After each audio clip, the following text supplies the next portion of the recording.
guys, what's up and welcome back to my channel.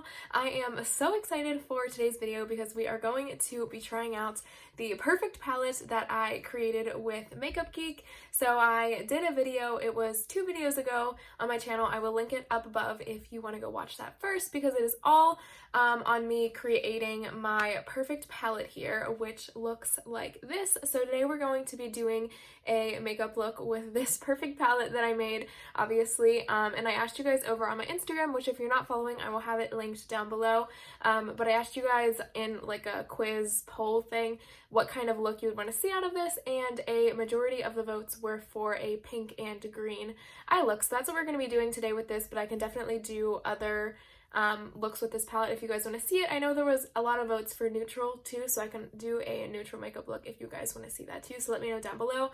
But today we're going to be using this palette, obviously, and I'm so excited to try it out. But before we get started, I would love it if you would subscribe to my channel. I upload videos twice a week, Tuesdays and Sundays, so I would love to see you back here, and let's just get started on using my perfect palette. Okay, so I actually just got this in the mail yesterday. The packaging is so gorgeous. Sorry, you can like kind of see everything reflecting, but it's kind of like this mirrored outside, I guess, this packaging, and it is so pretty. It feels really sturdy. The back is like that kind of soft rubber or like soft plastic, and it feels so good. Definitely heavy duty. The only thing that I wasn't expecting, so these these pan sizes are pretty large, I would say. They're a lot bigger than like a normal eyeshadow palette, so that is definitely nice, but I wasn't expecting there to be like so many gaps in between them. I had to space them out. Like they come out obviously because you can replace them, but I wasn't expecting there to be like so many gaps in here, and the palette size isn't big enough to fit any more than this. Like I don't think I could get a 4th one in every row, so you kind of just have to make it look somewhat even so that it's like supposed to be like that, and spaced out evenly. So that is like my only gripe with this as of right now, because I don't know, I don't really like how spaced out everything is, but I think that the shadows themselves are pretty. They came in this Makeup Geek box, obviously, and then they were all wrapped up. Sorry, I kept like all of the trash because I wanted to show you, but all of the eyeshadows were each in these little envelopes, and then you could just like pull them out, obviously, and everything was packaged really well in like bubble wrap and tissue paper and everything, and it didn't take too long for it to get here. I ordered this palette on Monday, I want to say, and it just got here on Saturday, so it didn't take too long, and the shipping was really good. It didn't have any problems, but now I'm ready to try out these shadows. If you are curious of what I am wearing on my face, this is basically the same makeup that I did in my last video, my soft glam makeup tutorial, so you can go and watch that. I will link it up above as well if you want to like see me do my face, but I already have it on today because I figured we were focusing on the eyes, but I will leave everything listed down below if you're just curious of what I'm wearing. But for the eyes first, so I already primed my eyes, I should probably tell you that. I used the Smashbox 24-hour Photo Finish Primer. I usually use this stuff, so it's not gonna like affect anything. It works pretty well. So it's not like I'm trying out a new primer or anything. And let's just jump into it. Enough rambling. So because we are going into like a pinky green eye look, my thoughts were to do like more of a pink on the lid and then use the green to like line my lash line with it, because I think that would look super pretty and still like super wearable. I'm going to get coffee today, so I don't want to be like too like out there of a makeup look, but I will probably use this Illuminating, this like green shade here, somewhat either in my inner corners as like my highlight or on my lid, and then use this as an inner corner highlight. So those two are kind of variable right now. Okay, so first I'm going to go into the lightest pink shade in here, this Cupcake shade, and take it on a fluffy brush and just blend this all in my crease, kind of a little bit messily, but not like all over the place. Wow, that is so pigmented. Oh my goodness. I did tap my brush off, but yeah, that is really pigmented.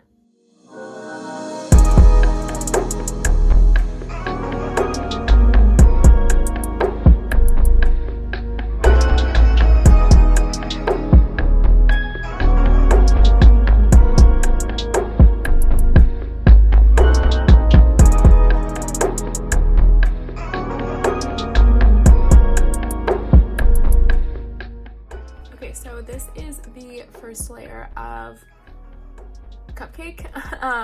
It is really pretty, I think. I did have to build it up like a few times to get it to be this dark, but I think that it looks good, and it still looks pink on my eyes. It didn't like blend out to a light brown or anything, so that is good.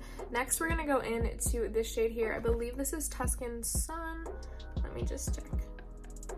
Yeah. I'm gonna go into this Tuscan Sun shade and kind of deepen up my outer corners and drag it into the crease too to blend it out. And I'm gonna go in with a smaller, like tapered brush. This is from It Cosmetics, the Dazzling Crease Brush.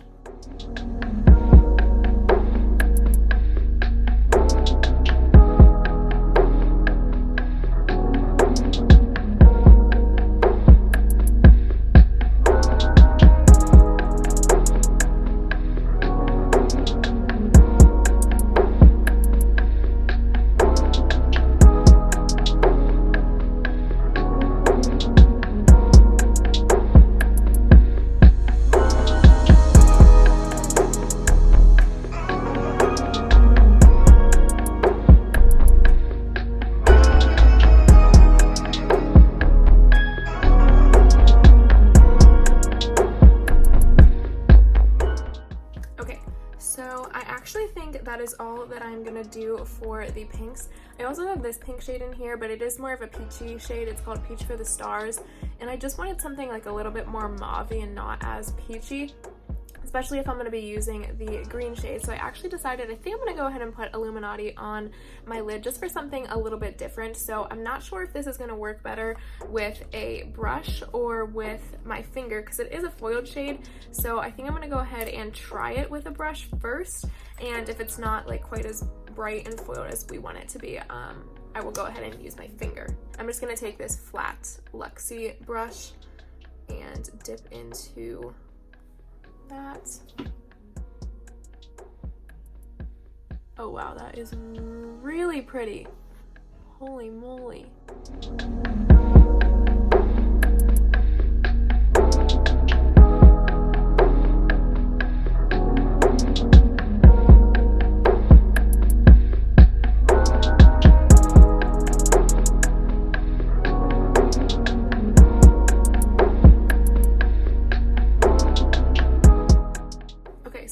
Worked really well with the brush, but I'm gonna go ahead and go back into, actually I think I might, yeah, I'm gonna use this little bit of a thinner brush, a little bit more precise than the one we previously used, and I'm gonna go back into this Tuscan Sun shade and just blend this outer corner a little more, and then I'm gonna go back into the Illuminati foiled shade and tap it on my lid just to intensify it a little bit, because the brush did deposit like a lot of pigment and it does look pretty foiled, but I think it would look better with my finger as like a topper.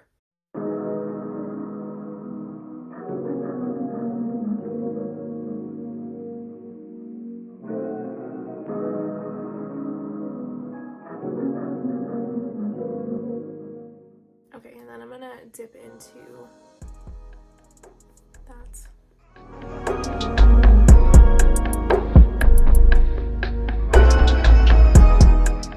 Also, I forgot to mention this palette has a really big mirror too, so it's great for traveling, and it's not too big either, so that also makes it great for traveling.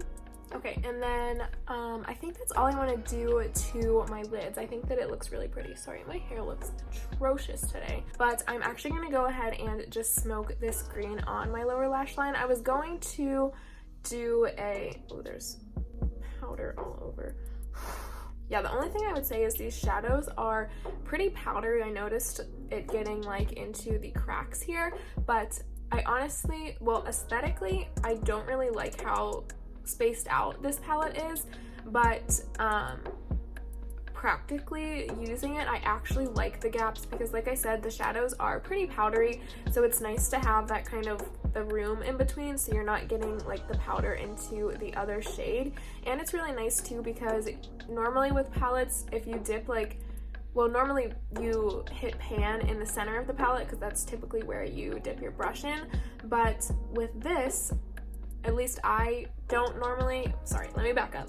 So typically I dip my brush in the center of the palette, so that's why I always hit pan in the center of the palette, because in other eyeshadow palettes, if you dip into the edge, you kind of maybe get a mixture of like two shades, or you like I said before, deposit like the powder into the other shade. But with this being that there's a space in between, you can kind of like dip it right on the edge and you won't hit the other shadow, so that's really nice. So you can definitely use up the whole eyeshadow and not just like hit pan in the center and then have to like scrape the edges. So I think that is like practically really nice, but aesthetically I don't really love how it is laid out. But anyways, I'm gonna go and dip into this Olive You shade, this deeper olive green, on this kind of fluffier brush and just smoke that on my lower lash line.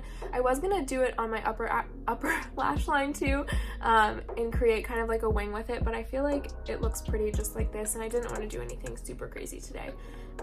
So I'm going to tap most of that off because I don't want it to be too intense off the start. Typically I find with other olive green shades that they kind of end up looking more brown than green when you use them. So we'll see if that is the case with this. No, I actually feel like this one looks pretty green, so that is definitely a plus. And then I'm just gonna go ahead and add this, what is it called? Starry Eyed shade onto my brow bone and my inner corners to highlight with. This is also a foiled shade. Wow, that's really pretty. I think that the green Illuminati shade that I have on my lid too would be a super pretty inner corner highlight shade, especially if you did like an all pink look and then just popped that kind of green foiled shade on the inner corners. I think that would look pretty cool. I'm just gonna take this pink and kind of blend it out in the corner here a little bit because I feel like the green needs just a little bit of blending there. All right, I'm gonna go ahead and put some mascara on, and then I will be right back to give you guys my final thoughts.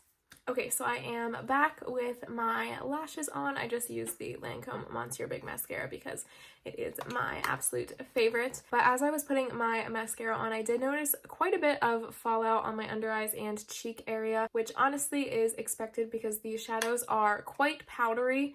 I do think they have a great amount of pigment to them and that they look really, really pretty on the eyes, but just something to keep in mind. I really don't mind fallout because you can honestly just brush it away or do your eyes first, and it's not going to be an issue in the palette either because the shades are so spaced out, at least in this size palette. I'm not sure if they are in the smaller palette or the larger one that you can get, but in this 9-pan one, they definitely are pretty spaced out, so it doesn't, like, the powder's not going to get into any of the other ones, but definitely something to keep in mind if you're going for like a deeper eye look, or if you're using deeper shades from this or like a blue or something. Definitely keep the powderiness in mind. I would assume they all have the same amount of powder because they do have a assortment of colors in here and a mix between foiled and mattes, so they were all pretty powdery. But I think that the colors are really pretty and the foiled shades are really, really nice too. So I would definitely give the Makeup Geek rebrand and these shadows a thumbs up. I think that they are so pretty and I love this eye look that I got out of them. I think that the Illuminati foiled shade looks so pretty against the pinks, and I love that the olive green shade is actually olive and not like a brownish color, because I feel like that's what happens with a lot of my olive green shades, but I really love this eye look. Thank you guys for picking the pink and green look because I was super excited to do this. I'm definitely excited to play around with this eyeshadow palette a little more and maybe dive into some other Makeup Geek shades in the future, but definitely go and watch my previous video of me creating this palette if you want to see more of the shades and just the process of how to make your own palette on Makeup Geek's website. I will leave a link down below if you want to go visit their site and look at the pre-curated palettes, and I will leave a link too if you want to create your own. If you create your own palette from Makeup Geek or do a look using the shadows,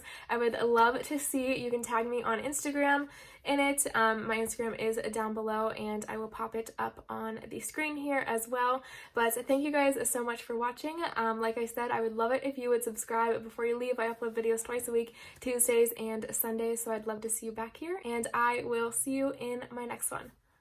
Bye.